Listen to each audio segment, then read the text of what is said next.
आधुनिक नेपालको शाही शासनकालमा राजगद्दी सम्हाल्ने उत्तराधिकारीको जिम्मेवारी पाएका शाहवंशीय राजा हुन् स्वर्गीय वीरेन्द्र शाह।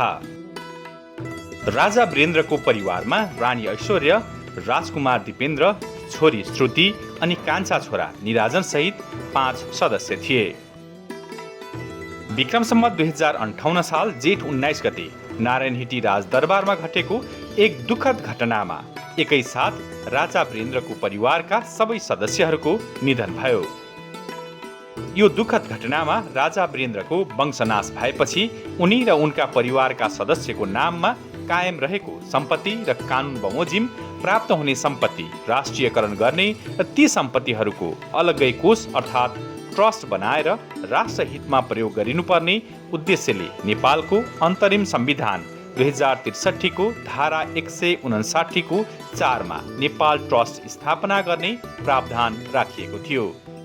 नेपाल ट्रस्टको स्थापना र सञ्चालन सम्बन्धी अध्यादेश 2064 जारी भए अनुसार नेपाल ट्रस्टको स्थापना भई 2064 साल मङ्सिर 6 गतेबाट यसको कार्य प्रारम्भ भयो। तत्पश्चात व्यवस्थापिका संसदले पहिले जारी गरेको अध्यादेशलाई प्रतिस्थापन विधेयक पास गरी 2064 साल पौष 22 गतेबाट नेपाल ट्रस्ट ऐन जारी भई हालसम्म यसलाई निरन्तरता दिइएको छ।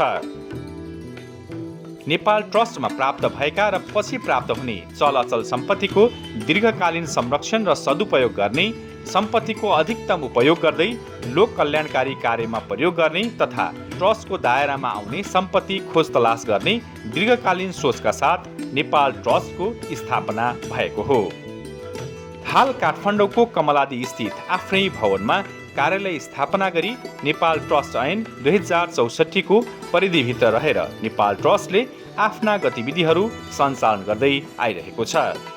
स्वर्गीय राजा वीरेन्द्र, रानी ऐश्वर्या र निजहरूको परिवारको नाममा कायम रहेको र कानुन बमोजिम ट्रस्टलाई प्राप्त हुनुपर्ने सम्पत्ति नेपालभित्र वा नेपाल बाहिर खोज तलास गर्ने र त्यसको वास्तविक स्थिति पत्ता लगाई यथार्थ विवरण सहितको अभिलेख राख्ने, ट्रस्टको सम्पत्तिको समुचित व्यवस्थापन गरी यसको सम्भार र व्यवस्थापन गर्ने, ट्रस्टको सम्पत्ति कानुन बमोजिम कल्याणकारी कार्यमा प्रयोग गर्ने तथा ट्रस्टको सम्पत्ति कानुन बमोजिम थप आय आर्जन हुने कार्यमा लगानी गर्ने वा गराउने उद्देश्यले नेपाल ट्रस्टलाई एक अविच्छिन्न उत्तराधिकारवाला स्वशासित र सङ्गठित संस्थाको रूपमा कानुनी वैधता प्रदान गरिएको छ।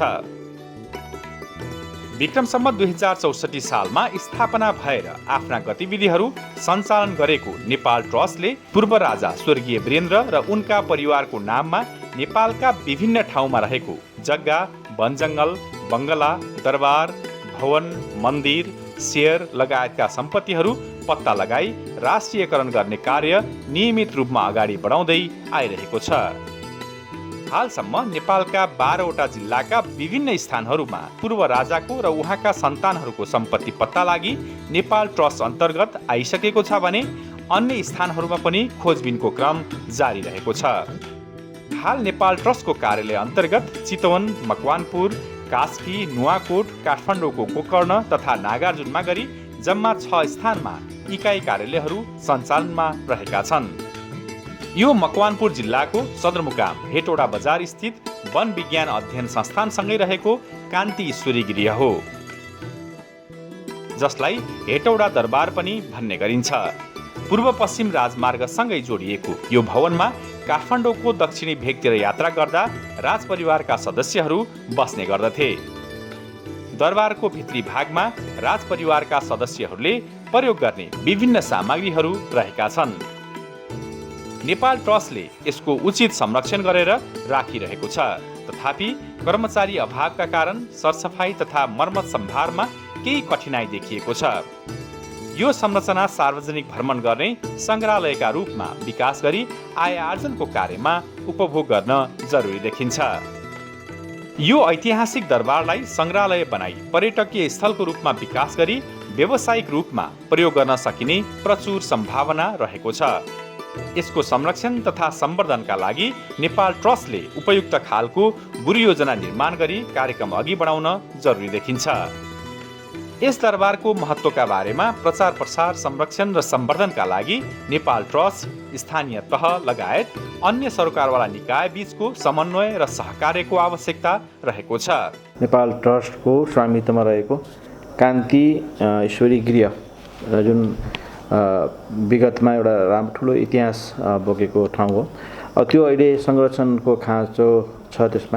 त्यसमा अहिले जसरी संरक्षित हुनुपर्ने त्यो संरक्षण हुन सकिरहेको अवस्था छैन र त्यहाँ रहेका सामग्रीहरूले एउटा इतिहास बोकेको हुनाले त्यसलाई सङ्ग्रहालयको रूपमा रूपान्तरण गर्न सकिन्छ र त्यो सङ्ग्रहालयको रूपमा रूपान्तरण गरेर भोलि मकवानपुर जिल्लाको लागि एउटा राम्रो पर्यटकीय गन्तव्यको रूपमा पनि रहने र एउटा अध्ययन र अनुसन्धान गर्ने एउटा थलोको रूपमा रहने हुँदा ऐतिहासिक हिसाबले पनि महत्त्वपूर्ण रहेको कान्ति ईश्वरी गृहको संरक्षण गरेर त्यसलाई क्रमशः एउटा पर्यटकीय स्थलको रूपमा विकास गर्न सकिन्छ। अब यो नेपाल ट्रस्टको स्वामित्वमा रहेको हुनाले नेपाल ट्रस्टले नै यसलाई कार्यक्रमहरू बनाएर त्यसको संरक्षण गर्ने, त्यसको प्रचार प्रसार गर्ने खालको कार्यक्रमहरू बनाएर लैजान जरुरी छ। अहिले पनि त्यहाँ कर्मचारीको अभाव रहेको भन्ने गुनासो मैले सुनेको छु।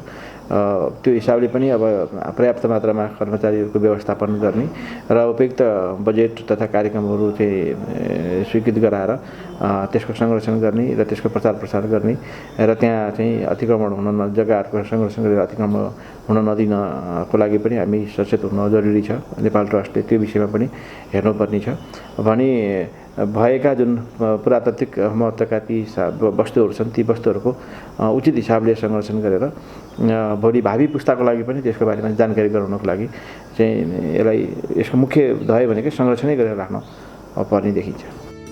कुल 26 रोपनी क्षेत्रफलमा फैलिएको यो दरबारभित्र आँप र लिचीको बगैँचा रहेको छ। यहाँभित्र खुल्ला चौर तथा बगैँचाहरू पनि रहेका छन्।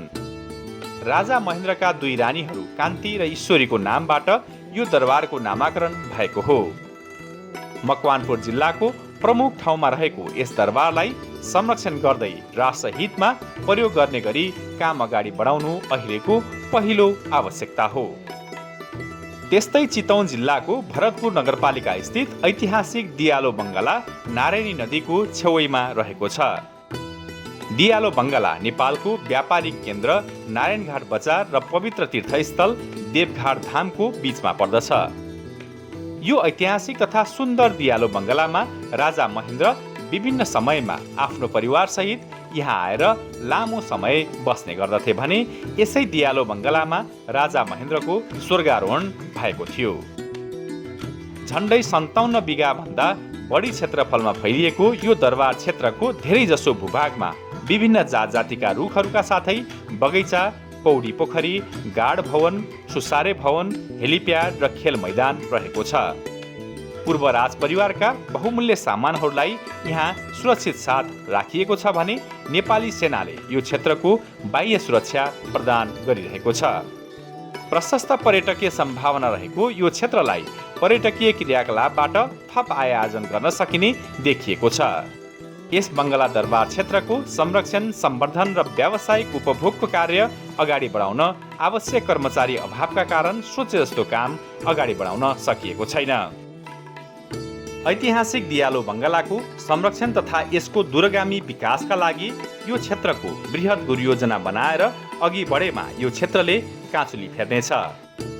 पर्यटकीय र अन्य व्यावसायिक कार्यका लागि पनि प्रशस्त सम्भावना रहेको यो क्षेत्रमा सरोकारवाला निकायले समयमै उचित कदम चाल्नु आवश्यक देखिन्छ।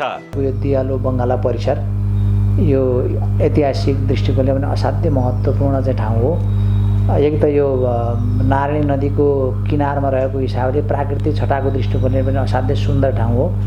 त्यो सँगसँगै तत्कालीन राजा महेन्द्रको निधन भएको ठाउँ भएको हिसाबले पनि ऐतिहासिक हिसाबले पनि बडे जिज्ञासाको चाहिँ ठाउँ हो।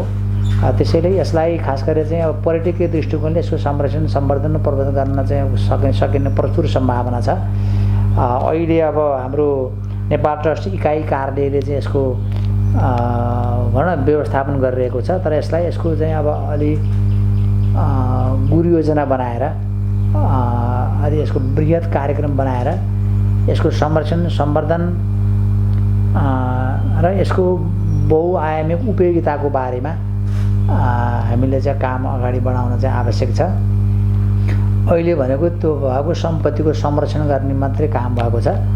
अब सबै सरकारहरूसँग छलफल गरेर अन्तर्क्रिया गरेर प्राप्त राय सुझाव समेतको आधारमा नेपाल सरकारले चाहिँ आवश्यक निर्णय गर्नुपर्ने देखिन्छ, जसले गर्दा यो ऐतिहासिक महत्त्वको यो स्थानको दियालो बङ्गालाको यो दरबारको संरक्षण पनि हुने, यो क्षेत्रको पर्यटन प्रवर्धनमा पनि चाहिँ सहयोग पुग्ने र समग्रमा त्यो सम्पत्ति नेपाल सरकारको स्वामित्वमा आइसकेपछि त्यसको एउटा गुणात्मक हिसाबले उपयोगिता पनि बढ्ने भएको हुँदा त्यही हिसाबले सबै लाग्न जरुरी छ र हामी जिल्ला स्तरमा यसको चाहिँ संरक्षण गर्ने र यसको चाहिँ बृहत्तर हितको लागि विकासको लागि गर्न सकिने सम्भावनाको बारेमा हामी सरकारसँग पनि छलफल गरेर अन्तर्क्रिया गरेर हामी उपयुक्त खालको राय सुझाव सिफारिस पनि चाहिँ गर्नेछौँ। दियालो बङ्गालाको उचित मर्मसम्भार र संरक्षण तथा बाँकी रहेको जग्गामा पर्यटकीय स्थल तथा अन्य व्यावसायिक कार्यहरू गर्न सकेको खण्डमा चितवन जस्तो केन्द्र भागमा रहेको क्षेत्रबाट राम्रो आय आर्जनको बाटो खुल्नेछ। आन्तरिक तथा बाह्य पर्यटकहरूको प्रमुख गन्तव्य हो पोखरा। यसै पर्यटकीय नगरी पोखरामा पर्ने फेवातालको छेउमा रहेको छ रत्न मन्दिर। रत्न मन्दिर ऐतिहासिक एवं पर्यटकीय दृष्टिले समेत महत्त्वपूर्ण मानिन्छ। विक्रम सम्वत 2013 सालमा राजा महेन्द्रद्वारा आफ्नी कान्छी रानी रत्नको नामबाट निर्मित रत्न मन्दिर क्षेत्रभित्र मनमोहक बगैँचा देख्न सकिन्छ। रत्न मन्दिर राजा महेन्द्रदेखि वीरेन्द्र हुँदै ज्ञानेन्द्रसम्म आइपुग्दा राजपरिवारले राजधानीको व्यस्तता र तनावबाट मुक्त हुन अनि मन बहलाउने गन्तव्य थियो। रत्न मन्दिरको मुख्य भवनमा 11 कोठाहरू रहेका छन्। प्यागोडा शैलीको रत्न मन्दिरमा राजपरिवारका सामानहरू सुरक्षित साथ राखिएका छन्। ठूलो क्षेत्रफलमा फैलिएको यस क्षेत्रमा तालघर पनि रहेको छ। यो घरमा बसेर शीतल हावा लिन तथा प्राकृतिक सौन्दर्यको आनन्द लिन सकिन्छ। यहीबाट फेवातालमा जान डुङ्गाको सुविधा पनि रहेको छ।